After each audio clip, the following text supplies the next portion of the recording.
afternoon and welcome to Irish Web TV. Well, here we are today, once more, in the wonderful Killigar house down here near Carrigallen. I'm delighted that Lady Sue invited us here again today. Thank you.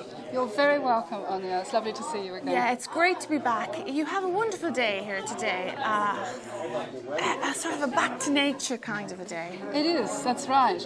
It's become, I think people have become very interested in learning more about bushcraft and not exactly survival in the woods, but different techniques that you can use so that you don't have to take so much stuff with you, and you don't have to take all the kit and clobber. You can learn to use the materials that are available already in the woods. And Steve, who we call the Bushcraft guy, he's here today and he's giving a demonstration. It's like an introduction into bushcraft. So it's getting us all back to nature, which is really good. Yeah, and of course, where else better than to get back to nature and to see what it's like in the bush, only in Killigar. Absolutely. Surrounded areas. How many acres does your house cover here? It's about 385 acres, and we've got 3 lakes, and we've got a river as well. And it's very much like going back in time when you come to Killigar anyway. So it's and this bushcraft lessons or information is really sympathetic with Killigar because we don't want to have big rock concerts and that sort of thing. We really enjoy the fact that this is really sympathetic with the environment. And as you say, even the drive up, it's about a mile up the avenue, and it's beautiful ancient woodlands, and we work so hard to keep it like that, It is. You actually step back in time as you drive up that laneway. You do, don't you? Yeah. And also even coming in here into our hay shed, it's it's a little bit of history, but it's also, I always say, this Killigar belongs to everybody. Of the people in the community here, they feel a sense of belonging here too. I find that that's very rewarding when people come and visit, and definitely people even come from as far away as America, Canada, New Zealand, and knock on the door and say my grandmother or my great grandmother worked here, and I always show them around. And in this room we have photographs that were taken. Yeah, we'll have a look at those. Maybe could you give us a brief run around of the photographs? Absolutely. Tell us of some of them. Yep, no problem We at can all. do it from here. Yeah. Yeah. Oh, okay. Well, this is Anna Godley. We call her Cousin Anna, and she was born in 1865, and about 30 years later she got interested in photography. She was part of something called the Photographers Guild. They used to send photographs into a magazine called Home and Hearth, and they were judged, and she won quite a lot of the time awards for her photographs. And on the far wall there you can see there's on the picture on the right, there's an old woman, and I think that Anna was interested in the texture of the old woman's hand and the leather bag that she's holding. And also then the next one, you see there are 3 people, and they're obviously playing, it's a tennis game.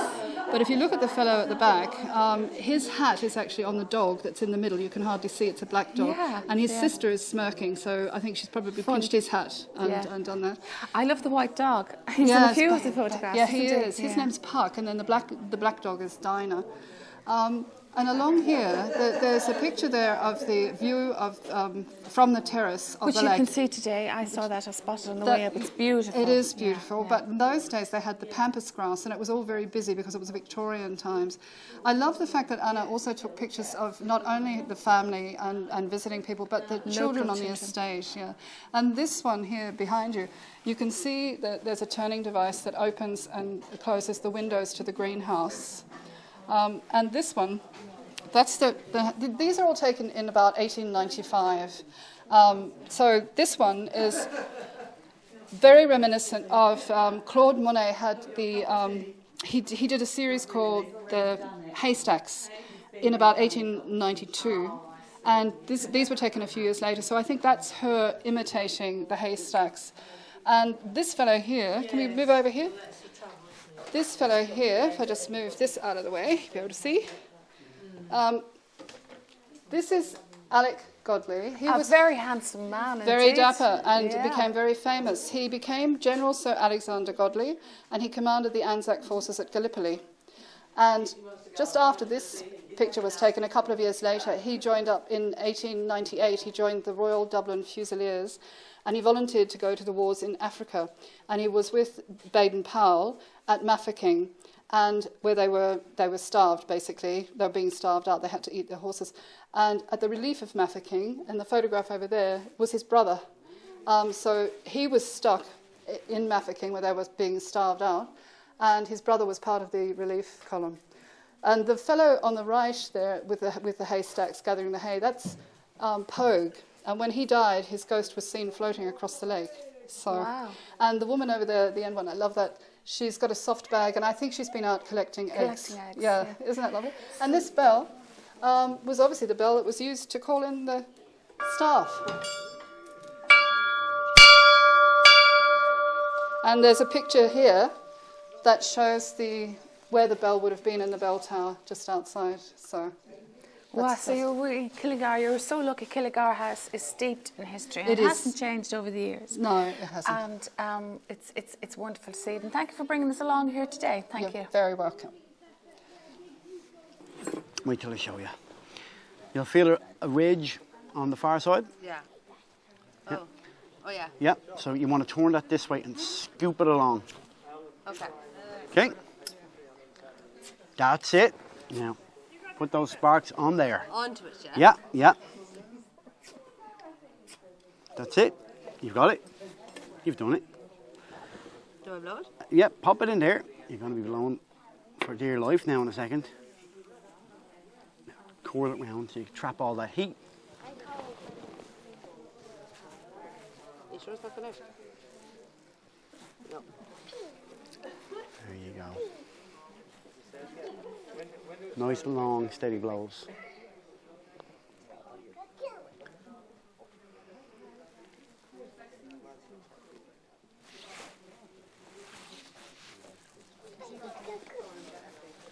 Isn't that amazing? That's a good sign.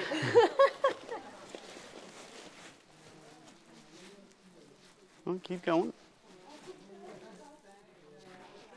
Once that smoke starts getting thick like that, you know you're winning. Yeah, you're winning the battle. Smoke.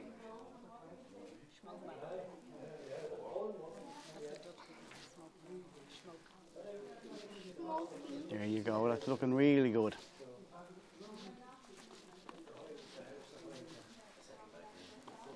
Looking good. Any second now.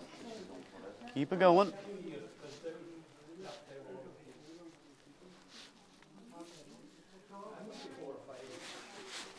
It's never as hard as when you're just about to get it. There you go. Turn it upside down. Okay, so I finally caught up with the guy who's sending out all those smoke signals, and that is Stephen McDermott of Outback Dad Bushcraft. Outback Dad. Outback Dad. Yeah. Let's get that right. Outback Dad Bushcraft. Stephen, so interesting and it held the interest of everybody. Great stuff. Tell us what it's all about.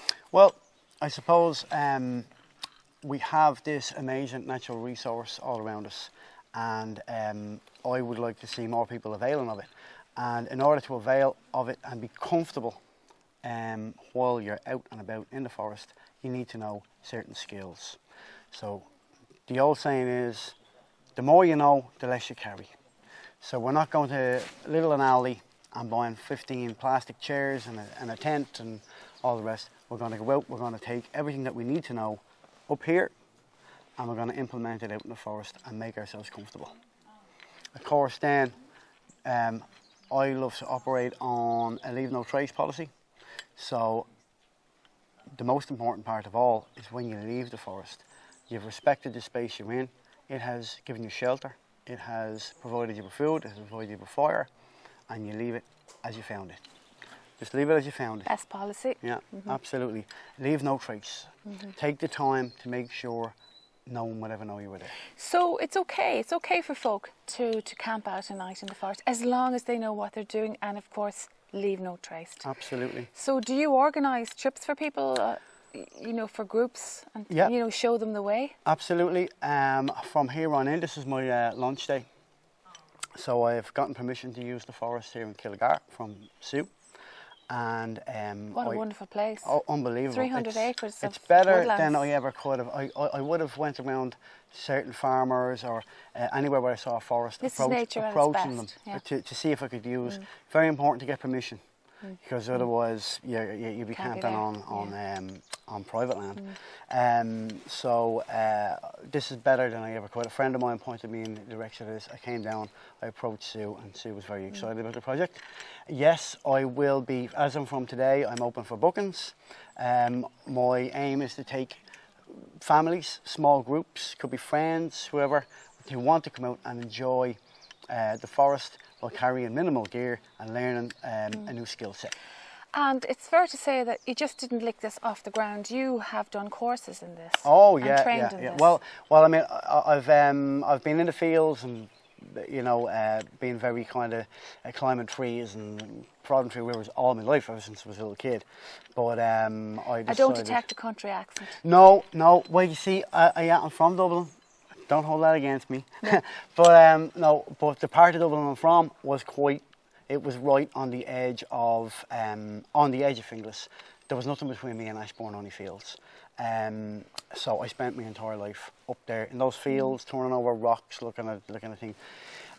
So we were always very, very interested in this style of living. And I decided that what I would do is I would actually go. We used to, when I was growing up, we'd watch programs like Ray Mears and the Bush Tucker Man. Later on came the likes of Bear Grylls and that kind of thing, which is so usually. You're always interested in always, the outdoor always. life. So I decided I'd put my money where my mouth is, invest in myself, and I'd go and I would get a course.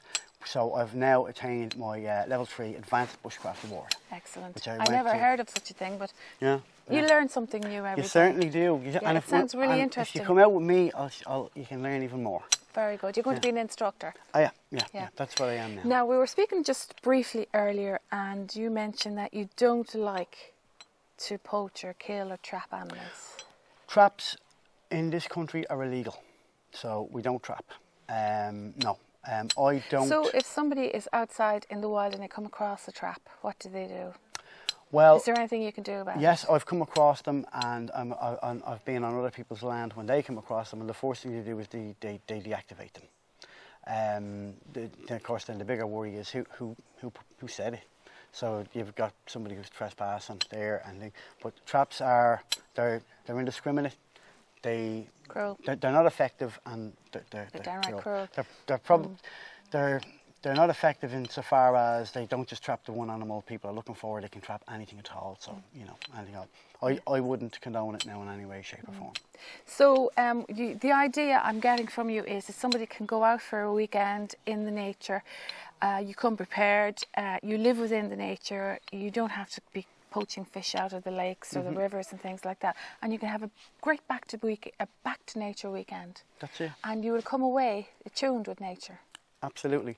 And not only will you come away more attuned, you'll learn about yourself, because spiritual, perhaps. I do it on my own, which means you would have to spend a weekend with yourself, which is, I don't bring a book, and the mobile data gets turned off and all that kind of stuff. You're back to nature. You've got to spend a weekend with yourself, and that is harder than you might think. You have to learn how to live with yourself. So today is your launch day. You're giving out the brilliant idea, and I must say I think it's a fabulous idea. And I do think it is a way to go, because I do think the world, it's just my opinion, has become a bit toxic and negative lately. Especially COVID brought us to many senses, and people are changing their opinions of themselves and changing their opinion of Earth, of life, I should say. And I think that your way is the only way to go. Well, COVID is a funny one. I think a lot of people got back into walking and realising what they had around them. Having moved to Cavan from Dublin, I was out exploring fields and rivers and all that, and everybody was looking at me like, what's this guy doing? But now that they couldn't go to Spain, they couldn't travel, they decided that they would rediscover the resources that run outside the front door, and it's a fantastic thing, Stephen, thank you for your demonstration today. Most enjoyable and most interesting, I have to say. It's something that's inherent in us that we should know, but perhaps we don't. Now, if somebody wants to find out more, or somebody wants to contact you, I'm on Instagram, and I'm on Facebook as Outback Dad Bushcraft, and you can go onto the Killigar Facebook page, you'll find me on there. If you need to get in touch, just get in touch with me through there, and we can tailor a package for, it might be your family, it could be you with your friends. We'll tailor a package, we'll see what you want to get out of the weekend, and sure, give me a call, and sure, we'll see what we can put together for you. Well, thank you very much, Stephen, and the best of luck with your craft. Thank you very much. Outback Dad, say that quickly. Yeah. Outback Dad is very interesting, and thanks for talking to us today on Irish Web TV and Cavan TV News and Views. More pleasure, thank you. Well, of course, when you're on a day like this in Killigar, you meet all kinds of wild and interesting people. Now, I have with me now Kathy McGovern, and Kathy is going to tell me all about wild dining. Good afternoon, Kathy. Good afternoon, lovely to meet you. You never know what happens when you come to places like this, is right? Absolutely, we wild people. So, tell me about wild dining. Does it do what it says on the tin? It does indeed, it certainly. We are a nomadic fine dining experience, and we... Explain. Yes, explain. So, basically we take people from the restaurant out into wild and wonderful places in Ireland.